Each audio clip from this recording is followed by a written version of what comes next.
სეზონის გახსნამდე სხვადასხვა სახის სამუშაოები მიმდინარეობს გორის ცენტრალურ პარკში. ახალ ბაღში კეთილმოწყობის სააგენტოს თანამშრომლები მუშაობენ, სადაც ბუჩქების სხვლა ფორმირება, მრავალწლიან ნარგავებზე ხმელი ტოტების მოჭრა და გაზონების გასუფთავება მიმდინარეობს.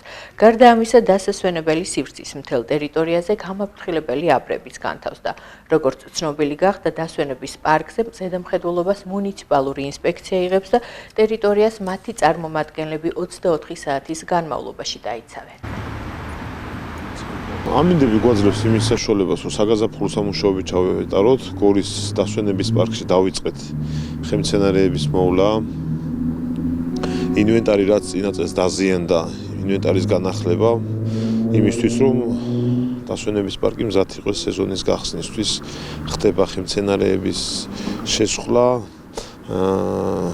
ცოტა ასაკოვანი ხეების გადაბელვა, გასხლა, მთლიანად მთელი ტერიტორიის მოხდება გასუფთავება, რაც შეეხება სკამებს, ნაგავშეკრებულ კონტეინერებს, მოხდება მათი განახლება, მოხდა გაზონში შესასვლელი ყველა ბანერის შეცვლა, იმის გამაფრთხილებელი ნიშანი, რომ არ შეიძლება გაზონზე გადასვლა, ანუ სრულად იქნება სკვერი მზად იმისთვის, რომ სეზონი დაიწყება, სეზონისთვის უკვე ვიყოთ მობილიზებულები და ორგანიზებულები. სკვერში სიახლე ის არის, რომ 1 იანვრიდან მუნიციპალური ინსპექცია უზრუნველყოფს სკვერის უსაფრთხოებას.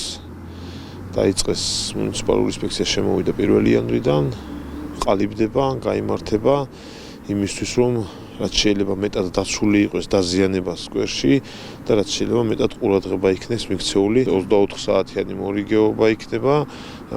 სკვერს აქვს 4 შემოსასვლელი და 4-ვე შემოსასვლელიდან გაკონტროლდება სკვერი იმისთვის, რომ რა მოხდეს რაღაცა ან ავტოსანტრანსპორტო საშუალებით შემოსვლა, ან მოტოციკლით შემოსვლა, სკვერში მხოლოდ უნდა გადაადგილება მოხდეს ადამიანებისა და მათ უსაფრთხოებას არ უნდა შეექმნათ პრობლემა.